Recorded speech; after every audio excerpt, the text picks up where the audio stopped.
magandang umaga sa inyong lahat. Kamusta na kayo?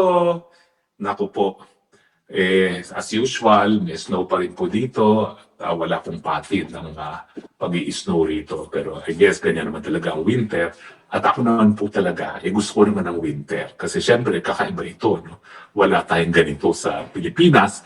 At pag wala, nahanap-hanap natin yan. No? Hindi ko alam po ano yung nasa TV ko ngayon. Haharangan ko na lang kasi hindi ko alam po ano yung nakalagay sa screen. Pasensya na kayo, hindi ko napansin na naka-on pala yung aking TV. Kasi yung kaibigan ko, linagyan niya ng video kayo yung aking TV. Matakin nyo, isang TV lang, linagyan lang niya ng mic, linagyan lang niya ng mixer. Parang meron akong video kay ang mahal ng video ko na binibili ng mga Pilipino rito, 700 euros.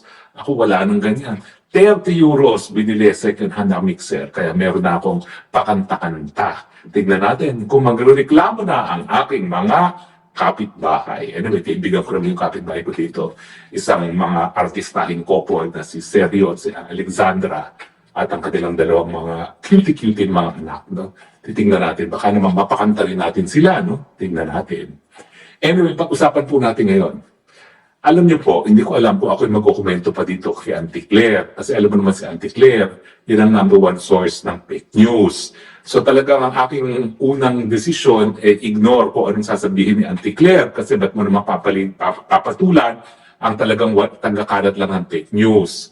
Pero medyo meron siyang sinabi na talaga naman pong mali. Abay yung fake news sa sinabi niya, abay, binalaan niya. Yung isang ambasador, matakin nyo, isang USEC, babalaan ng isang ambasador, ambasador, yan ang personal na representante ng presidente doon sa kanyang lugar kung saan siya naka-assign. Yan ay presidente mismo. Yan ang nagre-representante sa ating presidente. Kaya nga, kahit saan sila pumunta, meron silang diplomatic immunity, hindi po pwedeng dumanda. Pumatay man sila, hindi sila madidemanda kasi nga, they are, kumbaga, representing the sovereign head of state. Pero, ang kapal nitong si Auntie Claire, binalaan, wag daw niyang tuturungan si Harry Roque na isang pugante. Well, unang-una, fake news. Kasi larawan na kinokomentohan niya ay 3 taon na. At sabi ko nga, 15 kilos ago.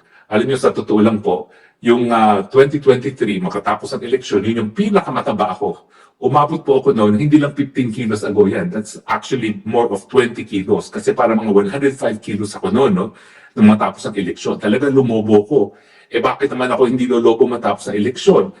Kapag kami umiikot at maghahanda yung local host, yung Bongbong Marcos, siguro dahil sumisingot, hindi kumakain, nawawala. At si BP Sara naman, meron siyang calorie-counted na baon. Kaya doon siya sa sasakyan niya kumakain at yung calorie-counted food ng kanyang kinakain. So ako naman nahihiya doon sa host. So ang ginagawa ko, akong kumakain para doon sa dalawa. So 3 kinakain ko, kaya lumobo ko to 105 kilos. Yun yung larawan na yun, 2023. Tandang-tanda ko pa yun. Alam niyo ba kung bakit tandang-tanda ko pa yun? Well, hindi ko nasasabihin sa inyo, pero meron importanteng nangyari noong buwan ng Hunyo 2023, kaya ako nakarating ng Europa. Pero in-explain na naman ni Ambassador Luli na yung pagpunta ko noon sa Ambassador, dahil kasama ko yung kaibigan ko na nag-donate ng bus ni Jose Rizal, no? At matagal na niyang na-donate yan, siguro more than 15 years ago na, panahon pa ata ni Ambassador Garcia, kung hindi ako nagkakamali, no? Dito sa Europe, no? At syempre, pinagmalaki lang sa akin ng kaibigan ko yung bus na dinonate nila na hanggang ngayon, naroon sa embassy. Alam niyo ba yung kaibigan ko yan, dapat magdo-donate din ng life-size Rizal. Kaya lang ang pumutok yung pulboronic video, ayaw rin niya mag-donate. No? Kasi nga naman, aantayin na lang daw niya kung sino yung darating na susunod na presidente at inaasahan nga natin si BP Sara sana. At sana mangyari na yan sa lalong mabilis na panahon. In any case, yung idodonate ang friend ko, life-size Rizal, pero pinapahanap niya ang isang park para magkaroon tayo ng parang Rizal Park dito. No? At put on hold. Kasi nga, bakit nga naman siya magdodonate sa isang gobyerno na bangag ang presidente, no? Na talagang pinagtatawanan na tayo ng buong mundo dahil sinabi na ng kapatid na bangag, ang mga Pilipino hindi pa rin gumagalaw para sipain. Ano ba yan? Ano pang inaantay nyo? Baka inaantay nyo na pati mga anak natin maging mga bangag-bagag na. Kasi kapag tayo hindi umalma, na sinasabi na nga ng kapatid naman nakakatanda na bangag ang presidente at tayo tinanggap natin yan, baka isipin ng mga kabataan, okay lang maging bangag kasi yung presidente, hinahayaan nating mamuno, maski alam nating bangag na siya. But in any case, balikan natin si Auntie Claire. So, fake news. Alam nyo, nanggaling din naman ako sa ganyang katungkulan. Pero anong aking number one rule? Alam nito nung aking naging direktor, no? Alam nyo, konti lang kami talaga sa spokes. Bagamat marami kaming tao, siguro mga lilima lang kami talagang core.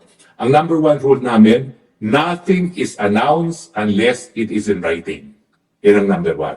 Kaya hindi nyo naman kami mahuhuli na magsasabi ng isang bagay na hindi nakasulat. So, tatanungin ako ng opinion, ang sasabihin ko, ay naku, hanggang hindi ko nakikita in writing yan, hindi ako magkukomento. Bakit? Kasi ikaw ay bibig ng presidente. Hindi po pwede na pumapatol ka sa chismis dahil ang lumalabas dyan, chismoso ang presidente. Pero ganyan po ang ginawa ni Auntie Claire. May kumakalat na chismis, di umano, si Ambassador Luli Roa tumutulong sa akin, hindi man lang nagpa-fact check. At ayun, nagbigay na agad ng kanyang komento na binabalaan pa yung isang ambassador. Hindi po ganyan ang dapat turing sa isang ambassador, lalo na kung ikaw ay isang USEC lamang. Dahil ang ambassador po talaga, representante na ng presidente. Kaya nga mayroong immunities na binibigay sa mga ambassadors. No? So unang-una, ang dapat na ginawa ni Auntie Claire, bago binuksan ang kanyang maduming bunganga, ay nag-fact check. Nang malaman niya na sa taba lang ni Harry Roque doon sa larawan na yon, matagal na yung larawan na yon dahil mula namang 2023, ang laki na nang nawala sa akin.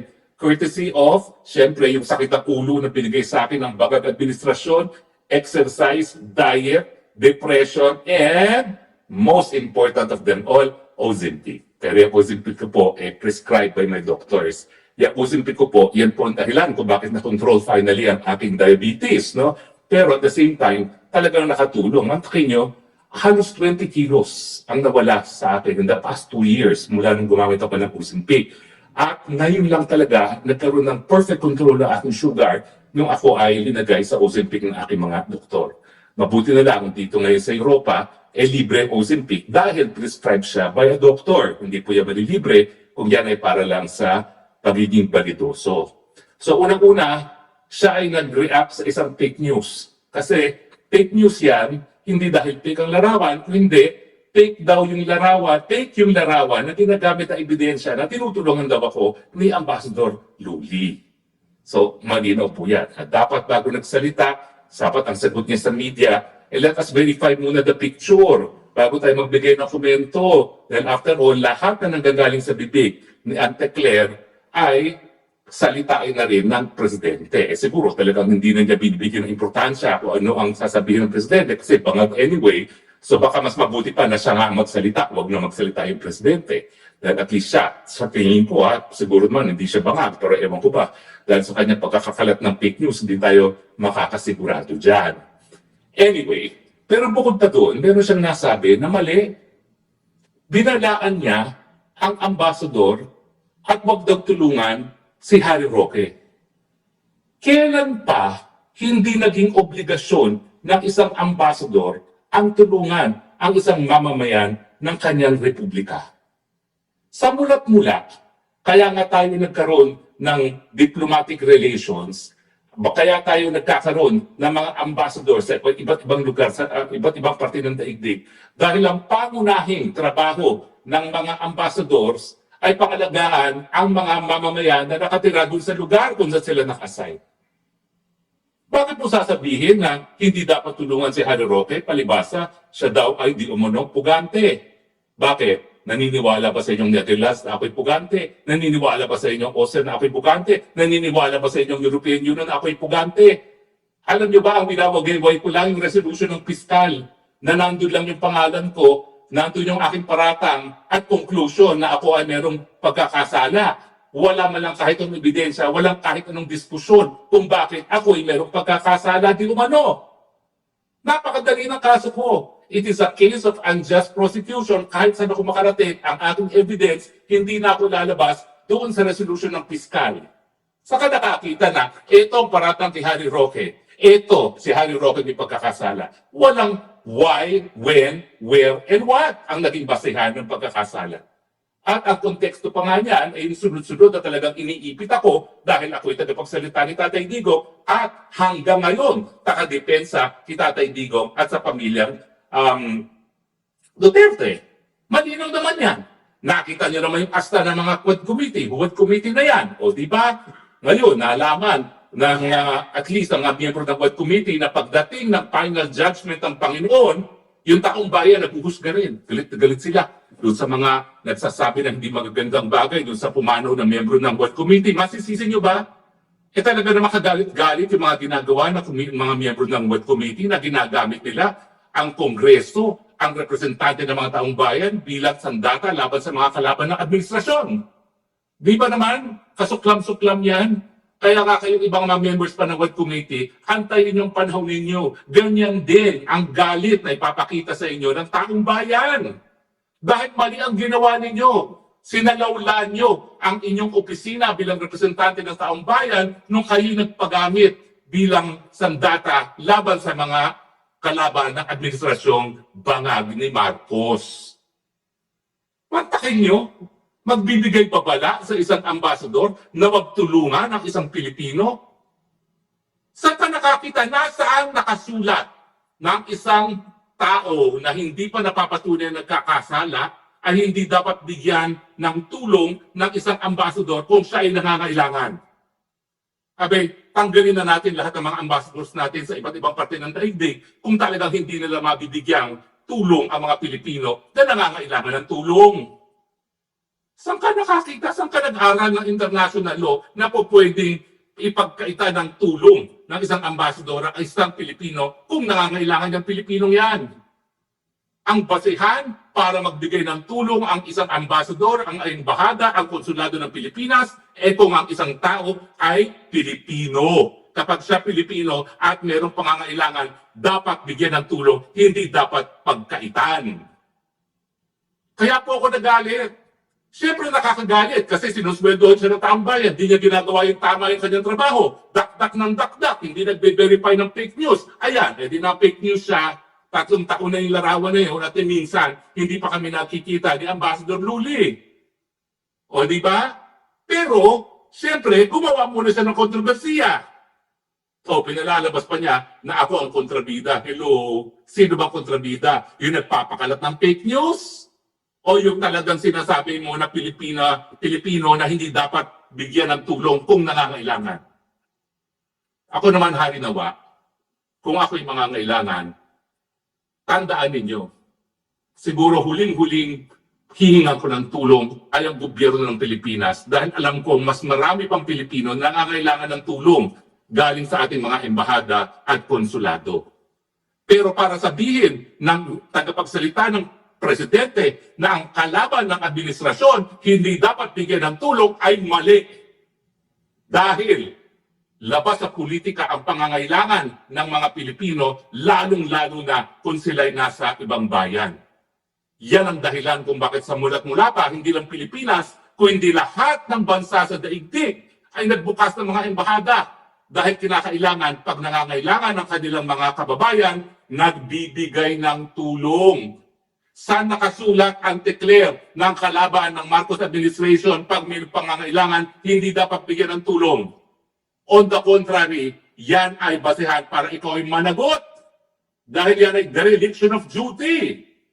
Yan ay paghihimok na huwag gawin ang katungkulan ng ating mga ambassadors at mga diplomatic agents dahil ang talagang pangunahing obligasyon nila magbigay tulong sa kanilang kapwa Pilipino. Naku, ewan ko ba kung sino nagturo sa'yo na international law, pero kung sino man nagturo sa'yo na international law, dapat gawin ang grade mo. Hindi mo alam yan, yan ang pangunahing responsibilidad ng ating mga sugo sa iba't ibang daigdig, bansa ng daigdig. At sasabihin mo, palibasa kalaban ng Marcos administration, hindi dapat bigyan ng tulong. Paano ngayon? Pahiya ka. Dakdak ka ng dakdak. Hindi mo muna sinecheck ang iyong mga facts. Mahiya ka naman sa dami ng fake news na ginawa mo. Dapat matagal ka na nagbitiw dahil hindi ka karapat-dapat kahit bangag pangbus mo. Dahil ikaw ay tagapagsalita ng isang institusyon, ang opisina ng presidente, dapat magkaroon ka ng responsibilidad na bago mo buksan yung dumi mong bibig, tama ang mga pinagsasabi mo.